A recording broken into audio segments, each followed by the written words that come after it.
We are going to be making Portuguese bread. So I'm just editing the Portuguese bread video, and I realized that when I was videoing, I actually must have, something happened. So I was videoing when I thought I wasn't videoing, and then when I thought I was videoing, I wasn't. So half the Portuguese bread, I didn't actually video. So what you've missed is, Portuguese bread is a really high hydration. So you put your flour and your water in, you mix it quickly, and then you leave it for 40 minutes. And that's when you then add your yeast and your salt, and then you knead it for 6 minutes, and then you leave it, which is where we're up to. We're just leaving it to rise. Okay, so I'm making the Portuguese bread again. Now this one, it's saying leave to rest in the mixing bowl for 2 hours. This is what it looks like. And then we'll leave that for 2 hours. I love the timer function.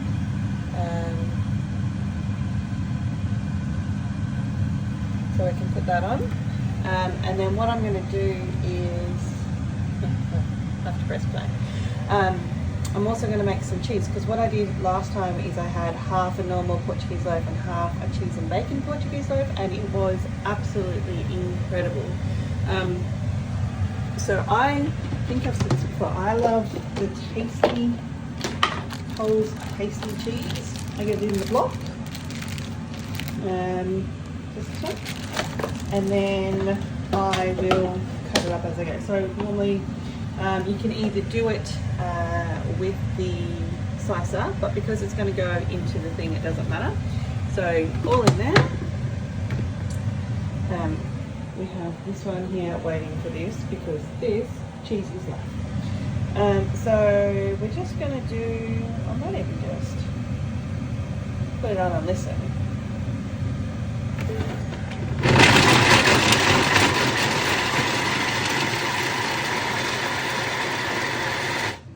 What's that? 5 seconds? Let's have a look.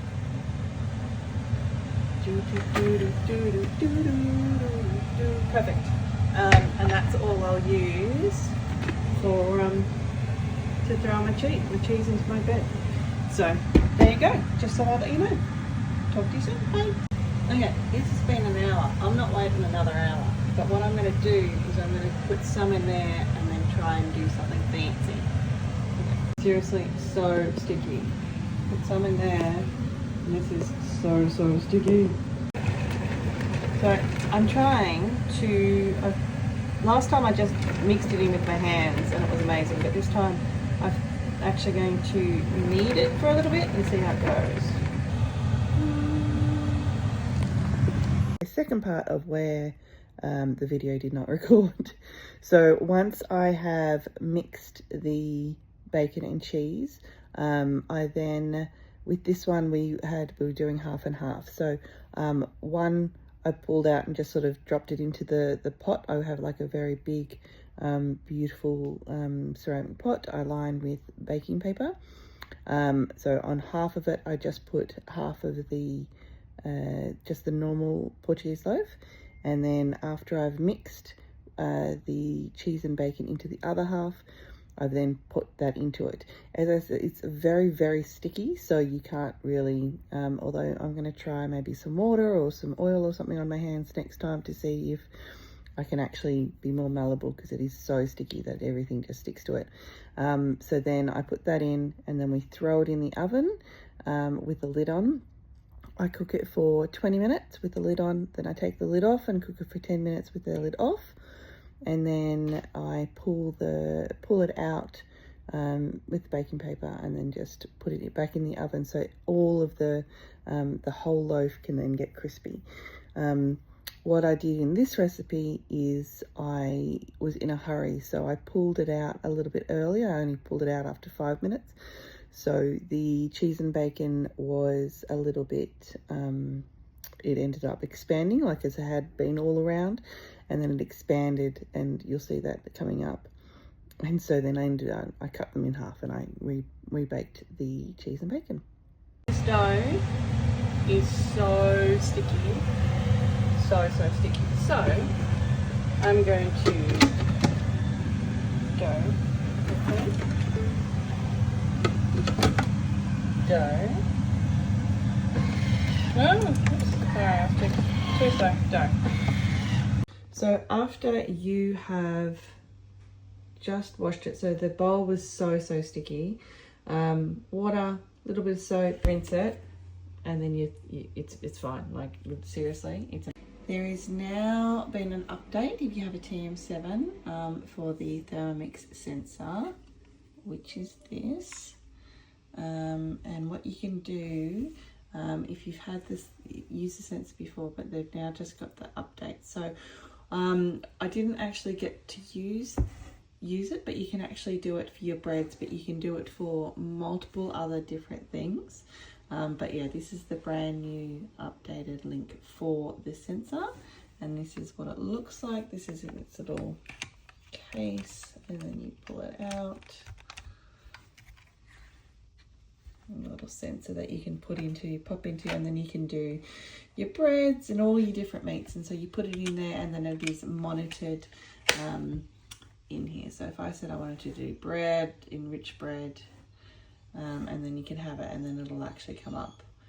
It's selling it because it's actually still in the thing, but it can actually tell you it wants it to get to 92 degrees. So I'll do a video later where I will actually use that, but my friend and beautiful manager Beck uses hers all the time. So I'll do a video with that too. Okay, so I just got it out. So what I normally do is I will leave it in the thing, take the lid off, and then pull it out so that it can finish crisping up everywhere.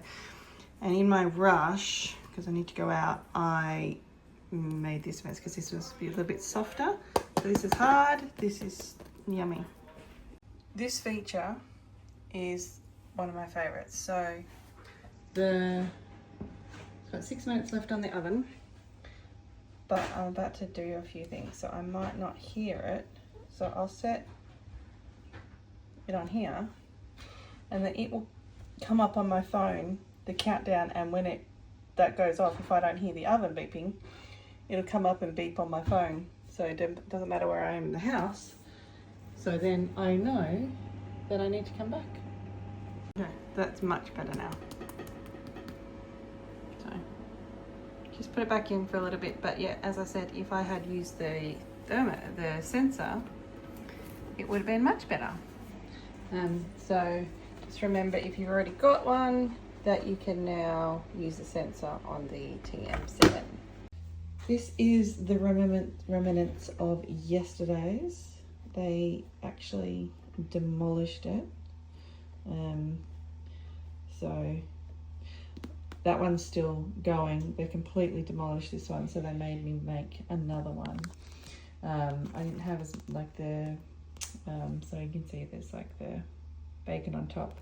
I ran out of bacon, so the bacon is just inside with the cheese. So I actually put it on dough for a minute and then popped it into the container and then cooked it, and absolutely incredible. Hope you have a great day. See you later.